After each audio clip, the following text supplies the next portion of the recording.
राजऋषि अमोघ वर्ष प्रश्नोत्तर रत्नमालिका जी की 25वीं गाथा में कहते हैं, किम शौच्यम कार्पण्यम सति विभिवे किम प्रशस्यमौदार्यम तनुतर वित्तस्य तथा प्रभु विष्णुर यत सहिष्णुत्वम।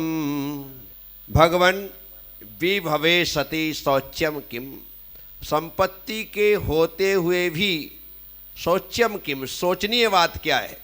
तो कहते हैं कार्पण्यम, कृपणता, कंजूसी। ऐसी संपत्ति किस काम की जो दूसरों के काम ना आए? ऐसी दौलत किस काम की जो परोपकार में उपयोगी ना बने? ऐसा धन, ऐसा वैभव किस काम का जो परमार्थ के लिए उपयोगी ना हो? कुछ लोगों के पास इतनी संपत्ति होती है, इतनी संपत्ति होती है कि वे हजारों लोगों का उपकार कर सकते हैं, लेकिन उनसे एक फूटी कौड़ी भी नहीं छूटती है। देने के नाम पर वे हमेशा पीछे रहते हैं। देने के नाम पर उनके दरवाजे हमेशा बंद रहते हैं। लेने के नाम पर वे हमेशा आगे रहते हैं। लेने के नाम पर उनके दरवाज़ा हमेशा खुले रहते हैं। एक कंजूसों की पहचान है। जो कंजूस होते हैं वे कहते हैं कि भाई मेरे पास है तो बहुत, लेकिन मैं दे नहीं सकता। बोले दे क्यों नहीं सकते? अरे बोले पिछले जन्म में इतना दिया कि आज गिनना भी मुश्किल हो रहा है। इतना दिया कि गिन नहीं पा रहा हूँ। मैं नहीं चाहता हूँ कि मेरा अगला जन्म भी इसी तरह से दुखदाई हो, इसलिए प्लीज़ मुझे माफ़ करो, मैं कुछ दे नहीं सकता, क्योंकि मुझे मालूम है देने के बदले में मुझे बहुत मिलेगा और अब मुझे बहुत नहीं चाहिए। गजब करते हैं लोग। इस तरह से कंजूस व्यक्ति अपना रास्ता ढूंढ ही लेता है। नारियल तोड़ने के लिए पेड़ पर चढ़ गया, नारियल हाथ में पकड़ लिया, तोड़ भी लिया, लेकिन अब उतरते ना बने।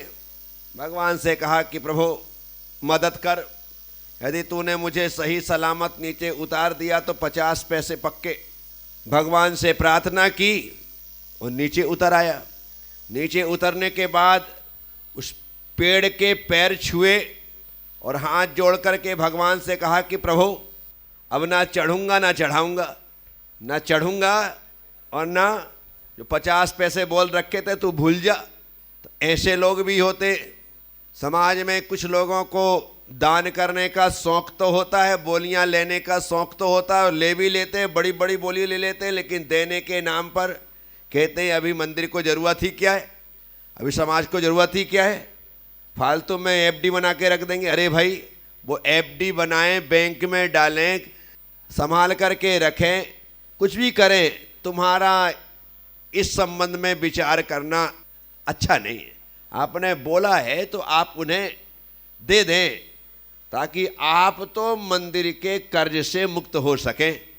लेकिन कंजूस व्यक्ति तरह तरह के उपाय ढूंढ लेता है नहीं देने के। तो यहाँ पर कहा जा रहा है संपत्ति के होते हुए भी सोचनीय बात क्या है? कहते हैं कार्पण्यम, कृपणता, कंजूसी। सब कुछ है लेकिन दे नहीं पा रहा। बहुत से लोग ऐसे संसार में हैं जिनके पास देने की आदत नहीं है। क्या है? कंजूस प्रवृत्ति के लोग। इसीलिए हम सब लोगों को यदि पुण्य के उदय से दौलत मिली है, धन मिला है, वैभव मिला है, तो हमारे पुण्य को भोगने वाले और भी बहुत से लोग हैं। अतः अपनी संपत्ति का उपयोग परोपकार में करो, तो इससे क्या होगा? पुण्यानुबंधी पुण्य होगा। पुण्य के उदय में आज आप पुण्य का भोग तो कर ही रहे हैं, लेकिन पुण्य के उदय में पुण्य का भोग करते हुए परमार्थ में लगाओगे तो वह आगामी पुण्य के बंध का कारण हो जाएगा। इसीलिए व्यक्ति को शुभ समय में, श्रेष्ठ समय में भी धर्म, ध्यान, दान, पूजा करते रहना चाहिए। तो कंजूस जिनके पास धन है और दे नहीं रहे हैं उन्हें कहते हैं, और उदार जिनके पास थोड़ा भी होता है लेकिन पूरा दे देना चाहते हैं वे उदार कहलाते। उदार के संबंध में चर्चा कल आएगी। अभी तो सिर्फ हम कंजूसी को देखें। कंजूस का एक बड़ा भाई है मक्खी चूस। कंजूस तो कम से कम खुद खाता है, दूसरों को नहीं खिलाता है, लेकिन मक्खी चूस जो होता है वो दूसरे के खिलाने की बात तो बहुत दूर की है, खुद भी नहीं खाता है। मक्खी चूस लोग ऐसे होते हैं जो कभी अपने सिर में तेल नहीं डालते, लेकिन उनके सिर में तेल हमेशा रहता है। अब डालते नहीं और हमेशा रहता है, ऐसा कैसे? तो मोहल्ले के 10-20 बच्चे जो खेलते कूदते रहते हैं उनको पास में बुला करके उनके सिर में हाथ फेर फेर करके उनका सिर का तेल निकाल के अपने सिर में लगा लेते हैं। ऐसे लोग होते हैं। बादाम तो रोज खाते हैं लेकिन ख़त्म कभी नहीं होती। बादाम रोज खाते हैं लेकिन ख़त्म कभी नहीं होती। तो फिर आप बादाम निकाल उठाएंगे, मुंह में डालेंगे, वापस निकाल के डिब्बे में रख देंगे। खाते तो रोज है, लेकिन ये मक्खी चूस लोग हैं। कैसे लोग हैं? अब आप कहोगे ऐसा भी लोग होते हैं। हाँ, होते हैं। कंजूसों की स्थिति क्या है? एक आदमी के पास 4 व्हीलर गाड़ी, साथ में ड्राइवर, आगे गाड़ी चल रही है, एकदम से रास्ते में पड़ी हुई एक मूंगफली दिखाई दी, और मूंगफली दिखाई दी, ड्राइवर का गाड़ी रोक के बोले मूंगफली उठा। उसने मूंगफली उठाई, ला मुझे दे, मालिक को दी, गाड़ी चला, गाड़ी चालू हुई, मूंगफली के 2 टुकड़े किए, 2 दाने निकले। 2 दाने निकले, एक दाना खुद ने खाया, एक दाना ड्राइवर को दिया, बोले तू भी खा। क्या कहा? तू भी खा। और खिलाने के बाद कहता बेटा मेरे साथ रहेगा तो ऐसे ही ऐसे करेगा। समझ रहे आप? ये कंजूसों की बातें हैं जो मैं आपको बता रहा हूं। दानी तो दे के मरता है, कंजूस मर के देता है। कंजूस दानी दे के मरता है, सब कुछ दे दिया फिर मर गए, और कंजूस जो होता है वो मर जाता है फिर देता है। अब तो देना ही पड़ेगा, इसलिए जब देना ही है मर करके तो पहले ही क्यों ना दिया जाए। तो यहां पर सोचनीय बात क्या है?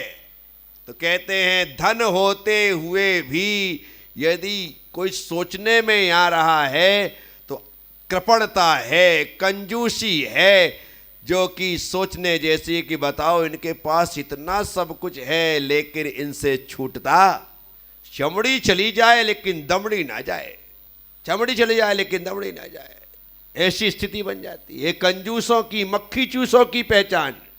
कोई फायदा नहीं है, जीते जी अपनी दौलत दान दे करके चले जाओ, बच्चों में बांट करके चले जाओ, अपने जीवन के इंद्रिय सुखों के भोगों को भोग करके चले जाओ, लेकिन कम से कम उसका उपयोग करके जाओ, क्योंकि आपके जाने के बाद निश्चित तौर पर या तो वह संपत्ति नष्ट हो जाएगी, बच्चों के द्वारा छीन ली जाएगी, कुछ ना कुछ तो उसका होगा ही। तो समझदारी का परिचय दिया जाना चाहिए। तो धन होते हुए भी सोचनीय क्या है? तो कहते कंजूसी, कृपणता, यह सोचने जैसा विषय है कि लोग आखिर ऐसा क्यों करते हैं, यह प्रश्नवाचक चिन्ह है। अब कौन कंजूस है कौन नहीं है इसका निर्णय आपको नहीं करना है। मैं कंजूस हूं या नहीं हूं यह सोचना है। यदि मेरे द्वारा उदारता बरती जा रही है तो मैं इस प्रश्न के अंतर्गत नहीं आता हूं। बस आप लोगों ने सुना है, उम्मीद रखूंगा कि बराबर तरीके से अपनी धन संपत्ति का उपयोग दान में लगाएंगे, परोपकार में लगाएंगे। यही इस संपत्ति का सही सदुपयोग है। ओम नमः। सबसे क्षमा, सबको क्षमा। जय गुरुदेव, जय महावीर।